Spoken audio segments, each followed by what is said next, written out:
ও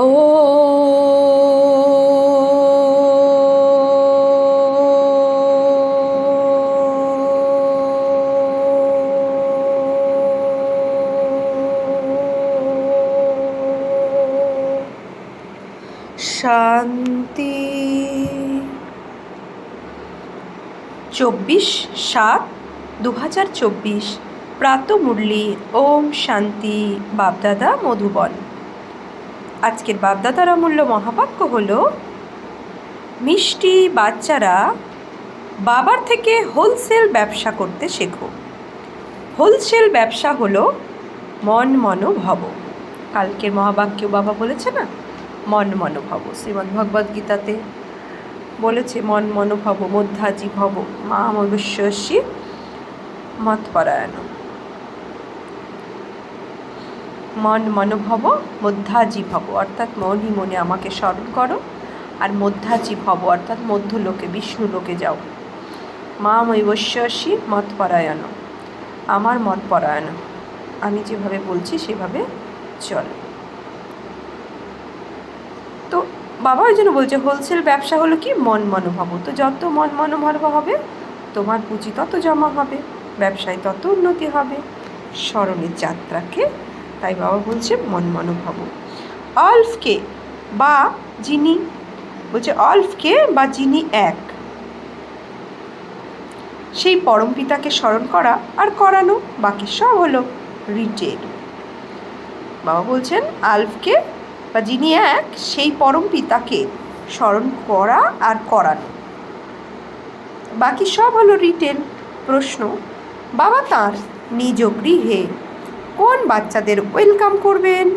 উত্তর, যে বাচ্চারা ভালোভাবে বাবার মত অনুযায়ী চলে আর কাউকে স্মরণ করে না, দেহ সহ দেহের সকল সম্বন্ধের থেকে বুদ্ধিযোগ ছিন্ন করে এক এর স্মরণে থাকে, সেই রকম বাচ্চাদের বাবা নিজ গৃহে রিসিভ করবেন।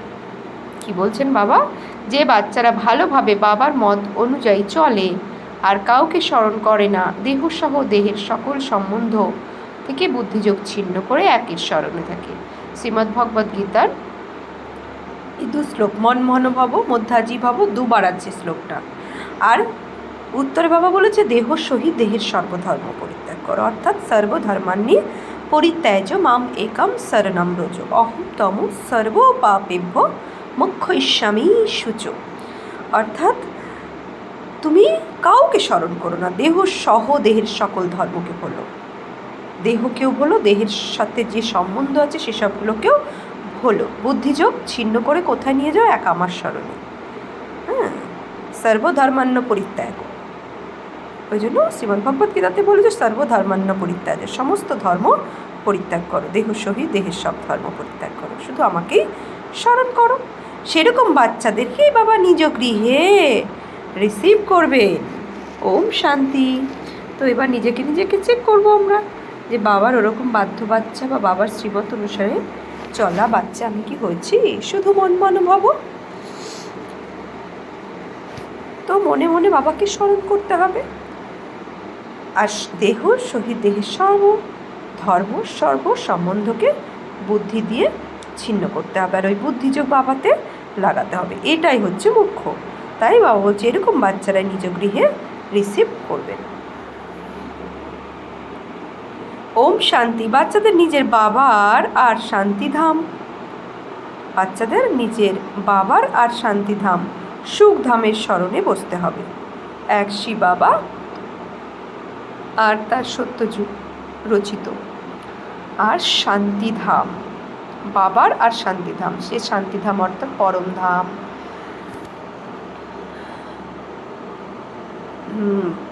বাবা বলে পরমধাম আর হচ্ছে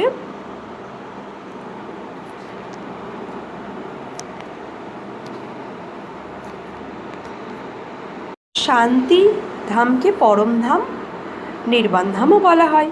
আর সুখধাম অর্থাৎ সত্যযুগকে স্মরণ করো। এই তিন বাবাকে, বাবার শান্তিধাম অর্থাৎ পরমধাম, নির্বাণধামকে আর সুখধাম অর্থাৎ সত্যযুগকে স্মরণ করে বসতে হবে।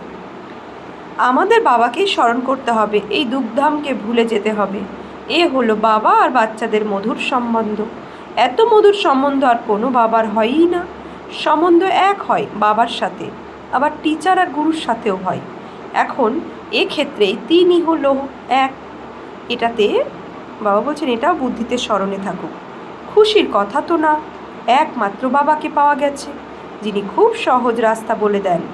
বাবাকে শান্তিধাম আর সুখধামকে স্মরণ করো, এই দুঃখধামকে ভুলে যাও, ঘোরো ফেরো, কিন্তু বুদ্ধিতে এটাই স্মরণে যেন থাকে।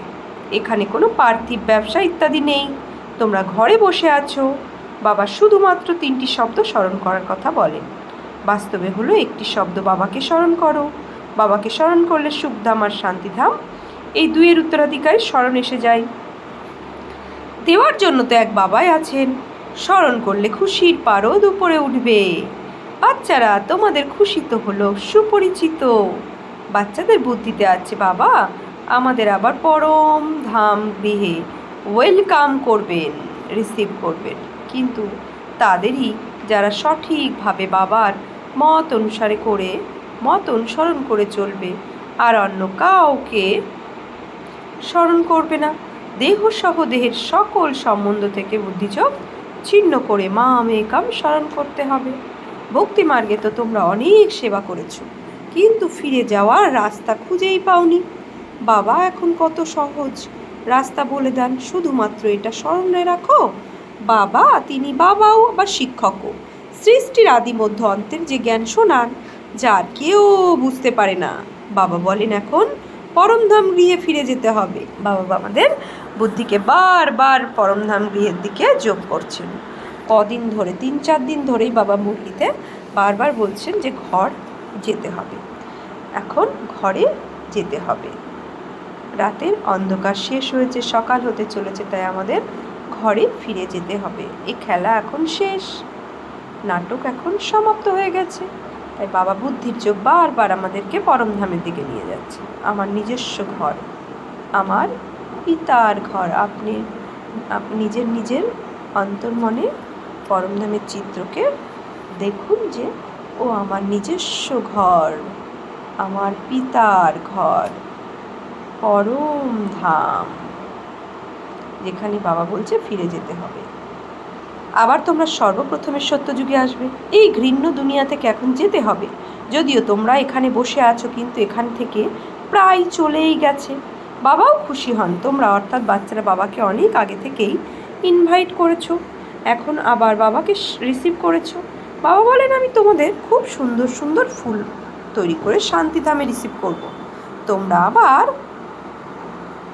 বাবা বলছেন শান্তিধামে রিসিভ করব তোমাদেরকে সুন্দর সুন্দর ফুল বানিয়ে। তো বাবা বলছেন তোমরা আবার নম্বর অনুযায়ী চলে যাবে। কত সহজ, এরকম বাবাকে ভুলে যেতে নেই। ব্যাপার তো খুবই মধুর আর সহজ সরল। একটাই কথা, আলফকে স্মরণ করো। যদি ডিটেলে বোঝাই, বাবা কি বলছেন, একটাই কথা, আলফকে স্মরণ করো। যদি ডিটেলে বোঝাই তো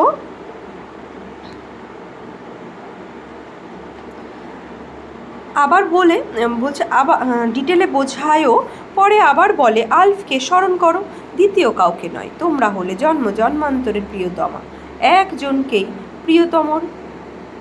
বাবা বলছেন একজনই প্রিয়তমের, জন্ম জন্মান্তরের প্রিয়তমা একজনই প্রিয়তমের। তোমরা গেয়ে এসেছো বাবা, তুমি এলে আমরা তোমার হয়ে যাব। বাবা বলছেন তুমি এলে আমরা তোমার হয়ে যাব। এখন তিনি এসেছেন, তাই একের হওয়া চাই। নিশ্চয়ই বুদ্ধি বিজয়ন্তী সংশয় বুদ্ধি বিনাশন্তি। শ্রীমদ্ ভগবদ্ গীতার নিশ্চয়ই বুদ্ধি বিজয়ন্তী সংশয় বুদ্ধি বিনাশন্তি। তো বাবা বলছে তো নিশ্চয় বুদ্ধি যে সে বিজয়ন্তী হবে, বিজয় প্রাপ্ত করবে রাবণের ওপর। তারপরে আসবে রামরাজ্য। কল্প কল্প তোমরা রাবণের ওপর বিজয় প্রাপ্ত করেছো, ব্রাহ্মণ হয়েছো, আর বিজয় প্রাপ্ত করেছো রাবণের ওপর। রামরাজ্যের ওপর তোমাদের অধিকার আছে, বাবার সাথে পরিচিত হয়েছো, আর রামরাজ্যের ওপর অধিকার প্রাপ্ত করেছ, তবুও পুরুষার্থ করতে হবে, উচ্চ পদ প্রাপ্ত করার বিজয়মালাতে আসা চাই। বিজয়মালা হলো অনেক লম্বা, রাজা হলে তো সব কিছু পাওয়া যাবে। দাস দাসীরা সবাই নম্বর অনুসারে হয়, সবাই একরকম হয় না, কেউ কেউ অনেক কাছের হয়ে থাকে। যা রাজা রানী খায়, যা কিছু হেসেলে হয়, সেই সব কিছু দাস দাসীদের মেলে, যাকে 36 প্রকারের ভোজন বলা হয়। লক্ষ্য গুণের অধিকারী রাজাদেরই বলা হয়, প্রজাকে লক্ষ্যগুণ অধিকারী বলা হয় না। যদিও ওখানে সম্পদের পরোয়া থাকে না, কিন্তু এগুলো দেবতাদের লক্ষণ। যে সম্পদশীল হওয়া, সর্বকিছুতে সম্পন্ন থাকা, এ দেবতাদের লক্ষণ। তো যত স্মরণ করবে ততই সূর্যবংশীতে স্থান পাবে। নতুন দুনিয়াতে আসতে হবে তো না, মহারাজা মহারানী হতে হবে। বাবা নলেজ দেন নর থেকে নারায়ণ হওয়ার, যাকে রাজযোগ বলা হয়। তবে ভক্তি মার্গের শাস্ত্রও তোমরাই সবচেয়ে বেশি পড়েছ। সবচেয়ে বেশি ভক্তি তোমরা অর্থাৎ বাচ্চারা করেছ। এখন বাবার কাছে এসে মিলিত হয়েছ। বাবা তো রাস্তা খুবই সহজ দেখান আর সরল কথা বলেন যে বাবাকে স্মরণ করো। বাবা বাচ্চা বাচ্চা বলে বোঝান। বাবা নিজেকে বাচ্চাদের কাছে সমর্পণ করেন। তোমরা তাঁর উত্তরাধিকারী, তাই তো তিনি তোমাদের কাছে নিজেকে সমর্পণ করেন। তোমরাও বলেছিল, বাবা তুমি এলে আমরা নিজেকে সমর্পণ করব, তন ধন মন সহ নিজেকে সমর্পণ করব। তোমরা একবার সমর্পিত হলে বাবা 21 বার নিজেকে সমর্পণ করবেন, অর্থাৎ 21 জন্ম নিজেকে সমর্পণ করবেন। বাবা বাচ্চাদের স্মরণ করিয়েও দেন, বুঝতে পারেন সব বাচ্চারা নম্বর অনুযায়ী পুরুষার্থ অনুসারে নিজের নিজের ভাগ্য গড়ে এসেছে। বাবা বলেন, মিষ্টি বাচ্চারা, বিশ্বের বাদশাহীতে হলো আমার প্রভুত্ব। এখন তোমরা যত পুরুষার্থ করার করে নাও, যত পুরুষার্থ করবে ততই উচ্চ পদ প্রাপ্ত করবে। নম্বর 1 যে সেই লাস্ট নম্বর হবে। নম্বর 1 আবার অবশ্যই আসবে। সব কিছু নির্ভর করে পুরুষার্থের উপর। বাবা বাচ্চাদের পরম ধাম গৃহে নিয়ে যেতে এসেছেন। এখন নিজেকে আত্মা মনে করে বাবাকে স্মরণ করলে পাপ খণ্ডন হতে থাকবে। ওটা হলো কাম অগ্নি, এটা হলো যোগ অগ্নি। কামনার অগ্নিতে জ্বলতে জ্বলতে তোমরা কুৎসিত হয়ে গেছো। কামের অগ্নি কখনোই নেভে না, তাই না? আমাদের আশা কামনা লেগেই থাকে, সন্তুষ্টতা থাকেই না। এই চাহিদা মিটলো, আবার একটা চাহিদার উৎপত্তি হলো, তো কামনা রয়েই যায়। তাই বাবা বলছে এতে কুৎসিত হয়ে গেছো, বসে একদম ছাই হয়ে পড়ে আছো। এখন আমি আসি এসে তোমাদের জাগৃত করি। তমপ্রধান থেকে শতপ্রধান হওয়ার যুক্তি বলে দিই, একদম সিম্পল। আমি হলাম আত্মা। এতকাল দেহ অভিমানে থাকার কারণে তোমরা উল্টোভাবে বুঝেছো। এখন দেহি অভিমানী অর্থাৎ আত্মা অভিমানী হয়ে বাবাকে স্মরণ করো। পরমধাম গৃহে যেতে হবে, বাবা নিয়ে যেতে এসেছেন। তোমরা নিমন্ত্রণ দিলে আর বাবা এলেন। পতিতকে পবিত্র করে পাণ্ডা হয়ে সব আত্মাদের নিয়ে যাবেন। আত্মাকেই যাত্রার মাধ্যমে যেতে হবে। তোমরা হলে পাণ্ডব সম্প্রদায়, পাণ্ডবদের রাজ্য ছিল না এখানে, তো এখন রাজ্য পাটও শেষ হয়ে গেছে। এখন ভারতের কত খারাপ অবস্থা হয়ে গেছে। তোমরা ছিলে পূজ্য, বিশ্বের মালিক, এখন পূজারী হয়েছ। তাই বিশ্বের মালিক কেউই নেই। বিশ্বের মালিক শুধুমাত্র দেবী দেবতারাই হন। এখানে লোকে বলে বিশ্বে যেন শান্তি আসে। তোমরা জিজ্ঞাসা করো বিশ্বে শান্তি বলতে কি বোঝো? বিশ্বের শান্তি কখন ছিল? ওয়ার্ল্ডের হিস্ট্রি জিওগ্রাফি রিপিট হতেই থাকে, চক্র ঘুরতেই থাকে। বলো বিশ্বের শান্তি কখন হয়েছিল? তোমরা কোন ধরনের শান্তি চাও? কেউ বলতে পারবে না। বাবা বোঝান বিশ্বের শান্তি তো ছিল স্বর্গে, যাকে প্যারাডাইস বলা হয়। খ্রিস্টানরা বলে খ্রিস্টদের প্রায় 3000 পূর্বে প্যারাডাইস ছিল। তাদের যে দেবী বুদ্ধি হয় না আবার পাথর বুদ্ধি হয়, বলছে তাদের না দেবী বুদ্ধি হয় না পাথর বুদ্ধি হয়। ভারতবাসী দেবী বুদ্ধি সম্পন্ন আর পাথর বা জড় বুদ্ধি সম্পন্ন হয়। নিউ ওয়ার্ল্ডকে হেভেন বলা হয়। তো এখন কলিযুগ শেষ হয়ে নিউ ওয়ার্ল্ড, নতুন দুনিয়া, সত্যযুগের আগমন। তো নিউ ওয়ার্ল্ডকে কি বলা হয়? হেভেন। পুরনোকে তো হেভেন বলা হবে না। বাচ্চাদেরকে বাবা হেল আর হেভেনের রহস্য বুঝিয়েছেন। এটা হলো রিটেল। হোলসেলে তো শুধুমাত্র একটা শব্দ বলা হয়, মাম একম, অর্থাৎ দেহসহ দেহের সব ধর্ম ছেড়ে আমাকেই স্মরণ করো। বাবার থেকেই স্বর্গীয় উত্তরাধিকার প্রাপ্ত হয়, এটাও পুরনো কথা। 5000 বছর পূর্বে ভারতে স্বর্গ ছিল। বাবা বাচ্চাদের সত্যিকারের কাহিনী বলেন, সত্যনারায়ণের কথা, তিজরির বা ত্রিনেত্রীর কথা, অমর কথা প্রচলিত। তোমাদের ত্রিনেত্রী জ্ঞানের প্রাপ্তি হয়, তাকে তিজরির কথা বলা হয়। সেখানে তো ভক্তি পুস্তক তৈরি করে দিয়েছে। এখন তোমাদের অর্থাৎ বাচ্চাদের সমস্ত ব্যাপার বোধগম্য হয়। রিটেল আর হোলসেল হলো তো না, এ তো জ্ঞান শোনার যে সাগরকে কালি করলেও অন্ত পাওয়া যায় না এত জ্ঞান। এটা হলো রিটেল। হোলসেল শুধুমাত্র বলে মন মনোভাব। হচ্ছে হোলসেল শুধুমাত্র বলে মন মনোভাব অর্থাৎই হচ্ছে হোলসেল। শব্দ হলো একটাই, এর অর্থ তোমরাই বোঝো, আর কেউ বলতে পারে না। বাবা সংস্কৃতে কোনো বলছে জ্ঞান দেননি। সে তো যেমন রাজা থেকে সে তার নিজের ভাষা বলবে, নিজেদের ভাষা তো হিন্দিই হবে। তবে সংস্কৃত কেন শেখা উচিত? কত পয়সা খরচ হবে? তোমাদের কাছে তোমাদের কাছে যে কেউই আসবে তাকে বলো, বাবা বলেন আমাকে স্মরণ করলে শান্তিধাম সুখধামের উত্তরাধিকার প্রাপ্তি হবে। এটা বুঝতে চাইলে বসে বোঝো, এছাড়া আমাদের কাছে আর অন্য কোনো কথা নেই। বাবা আলফই বোঝান, আলফ থেকে উত্তরাধিকার প্রাপ্ত হয়। বাবাকে স্মরণ করলে পাপ বিনষ্ট হয়, আবার পবিত্র হয়ে শান্তিধামে ফিরে যাব। বলাও হয় শান্তি দেবা। বাবাই হলেন শান্তির সাগর, সেই জন্য ওনাকেই স্মরণ করা হয়। বাবা যে স্বর্গ স্থাপনা করেন সে তো এখানেই, সূক্ষ্মবাতানে কিছুই নেই। বাবা কি বলছেন? সূক্ষ্মবাতানে কিছুই নেই, এ তো সাক্ষাৎকারের ব্যাপার। ওই রকম ফরিস্তা হতে হবে, এখানেই হতে হবে, ওখানে গিয়ে নয়। ফরিস্তা হয়ে আবার পরমধাম গৃহে ফিরে যাবে। রাজধানীর উত্তরাধিকার বাবার থেকে প্রাপ্ত হয়। বাবা সুদর্শন চক্র আমাদেরকে ঘোরাচ্ছে। তো রাজধানী উত্তরাধিকারী বাবার থেকে প্রাপ্ত হয়। শান্তি আর মুখ এই দুই উত্তরাধিকারী প্রাপ্ত হয়। বাবা ব্যতীত আর কাউকেই সাগর বলা যায় না। বাবা যে হলেন জ্ঞানের সাগর, তিনি সকলের সদ্গতি করতে পারেন। বাবা জিজ্ঞাসা করেন, আমি হলাম তোমাদের টিচার, গুরু, আর বাবাও তোমাদের সদ্গতি লাভ করায়। তোমাদের আবার দুর্গতি কে করে? মায়া রাবণ। এটা হলো দুর্গতি আর সদ্গতির খেলা। মায়া রাবণ মানে 5 বিকার, সূক্ষ্ম শক্তি।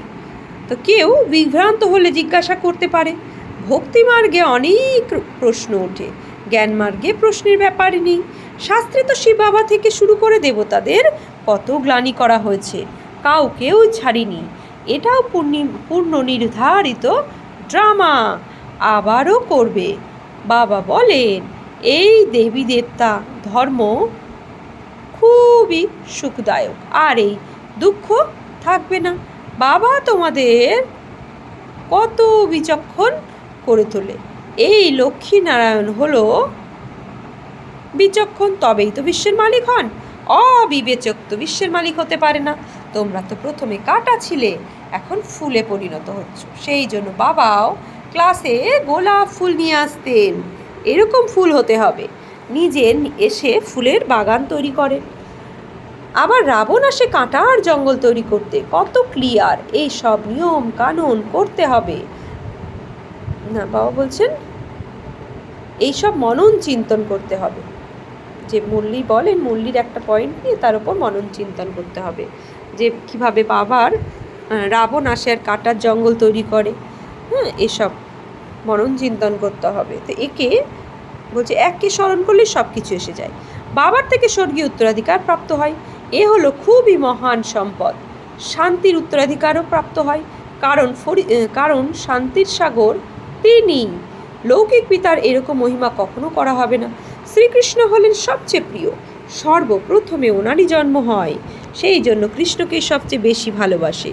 বাবা বাচ্চাদের গৃহের সমস্ত সংবাদ দেন। বাবাও হলেন পাক্কা ব্যবসায়ী, বিরলই কেউ এমন এই ব্যবসা করতে পারে। মাত্র অল্প সংখ্যক হোলসেল ব্যবসায়ী হয়। তোমরা তো হলে হোলসেল ব্যবসায়ী। বাবাকে স্মরণ করতেই হবে। থাকো, কেউ রিটার্নে ক্রম করে আবার ভুল হয়ে যায়। বাবা বলেন নিরন্তর অবিচ্ছন্ন স্মরণ করতে থাকো। স্বর্গীয় উত্তরাধিকারের প্রাপ্তি হয়ে গেল। এখন বাবা কি বলছেন, প্রাপ্তি হয়ে গেলে তখন আর স্মরণ করবার দরকার নেই। লৌকিক সম্বন্ধে পিতা বৃদ্ধ হয়ে গেলেও লৌকিক সম্বন্ধে পিতা বৃদ্ধ হয়ে গেলে তা কোনো কোনো বাচ্চা শেষ পর্যন্ত সহায়ক হয়। কেউ আবার তাড়াতাড়ি সব ধন সম্পত্তি উড়িয়ে নিঃশেষ করে দেয়। বাবা হলেন সব ব্যাপারের অনুভাবী, তাই তো বাবাও এনাকে নিজের রথ করেছেন। দরিদ্রতার বিত্তশালীনতারা, বাবা কি বলছেন, দরিদ্রতা আর বিত্তশালীনতার সব কিছু অনুভবী। ড্রামা অনুসারে হলো এই একই রথ, এটার কখনো পরিবর্তন করা যায় না। ড্রামা পূর্ব প্রস্তুত, এতে কখনো চেঞ্জ হতে পারে না। সব থেকে বাবা কি বলছেন, সব কথা হোলসেল আর রিটার্নে বুঝিয়ে শেষে আবার বলে দেয়, মন মনোভাব মধ্যাজীব হব। মন মনোভাবতে তো সব কিছু এসে যায়। এ হলো অনেক দামি ভাণ্ডারা, ধনভাণ্ডারা, এতে ঝুলি ভরে যায়। অবিনাশী জ্ঞান রত্ন এক এক লক্ষ টাকা। তোমরা লক্ষ কোটি গুণ ভাগ্যশালী হতে চলেছ। বাবা তো খুশি আর অখুশি দুটোই, কি বলছে, বাবা তো খুশি আর অখুশি দুটোই থেকে পৃথক সাক্ষী হয়ে ড্রামায় দেখছেন। তোমরা পার্ট প্লে করছো, আমি পার্ট প্লে করে সাক্ষী থাকি। জনম মরণে আসি না। আর তো কেউই এর সাথে, বাবা বলছেন, আর তো কেউই এর থেকে রেহাই পেতে পারে না, মোক্ষ লাভ হতে পারে না। এটা হলো সম্পূর্ণ পূর্ব নির্ধারিত অনাদি ড্রামা। এটাও ওয়ান্ডারফুল। ছোট্ট আত্মাদের মধ্যে সমগ্র পাঠ ভরা রয়েছে। এই অবিনাশী ড্রামা কখনো বিনাশ হবে না। মিষ্টি মিষ্টি হারানিধি বাচ্চাদের প্রতি মাত পিতা বাপদাদার স্মরণে স্নেহ সুমন আর সুপ্রভাত। আত্মাদের পিতা, বাবা কি বলছেন, মিষ্টি হারানিধি বাচ্চাদের প্রতি মাত পিতা বাপদাদার গভীর আন্তরিক ভালোবাসা, সাথে সাথে সার্ভিসেবল বাচ্চাদের মন অনুসারে, পুরুষার্থ অনুসারে স্মরণে স্নেহ সুমন আর সুপ্রভাত। আত্মাদের পিতা তার আত্মারূপী বাচ্চাদের জানাচ্ছে নমস্কার। আমরা আত্মারূপী বাচ্চারা আত্মারূপী বাপদাদাকে জানাচ্ছি নমস্কার, সুপ্রভাত, ধন্যবাদ। ধারণার জন্য মুখ্য সার, যেরকম বাবা বাচ্চাদের কাছে নিজেকে সমর্পণ করেন, সেরকম তন মন ধন সহ একবার বাবার কাছ থেকে বাবার কাছে সম্পূর্ণ সমর্পিত হয়ে 21 জন্মের বৈরাগ্যের উত্তরাধিকার নিতে হবে। 21 জন্মের স্বর্গীয় উত্তরাধিকার নিতে হবে। সত্যতে 8, ত্রেতাতে 12, 20 জন্ম, আর এখন হিরেতুল্য জন্ম, এই 21 জন্ম। 2, বাবা যে অবিনাশী অমূল্য খাজানা দেন আর তার দ্বারা নিজের ঝুলি ভরপুর, অর্থাৎ সর্বদা ভরপুর রাখতে হবে, কখনো কখনো নয়। তো সর্বদা এরকম খুশি আর নেশাতে থাকতে হবে যে আমরা হলাম পদম গুণা ভাগ্যবান। বরদান, ব্রাহ্মণ জীবনের প্রপার্টি আর পার্সোনালিটি অনুভবকারী আর অন্যদেরকে অনুভব করানো বিশেষ আত্মা হব। বাপ দাদা সকল ব্রাহ্মণ বাচ্চাদের এই স্মৃতি স্মরণ করাচ্ছেন যে ব্রাহ্মণ হয়েছ অহোভাগ্য, কিন্তু ব্রাহ্মণ জীবনের উত্তরাধিকার প্রপার্টি হলো সন্তুষ্টতা, আর ব্রাহ্মণ জীবনের পার্সোনালিটি হলো প্রজাতে। এই অনুভবের থেকে কখনো বঞ্চিত থেকে যেও না। তোমরা হলে অশরীরী। যখন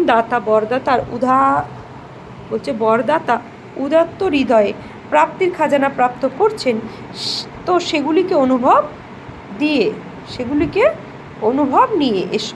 নিয়ে এসো আর অন্যদেরকেও অনুভবী বানাও। তখন বলা হয় বিশেষ আত্মা। স্লোগান, লাস্ট সময়ের কথা চিন্তা করার পরিবর্তে সেটা স্থিতির কথা ভাবো। তো আমরা লাস্টে এসে যাই যখন, কি করি, তখন চিন্তা করি পরিবারের সম্বন্ধ সম্পর্কে চিন্তা করি। তো বাবা বলে স্থিতির কথা ভাবো, যে আমার লক্ষ্য কি, আমি কি হতে চলেছি।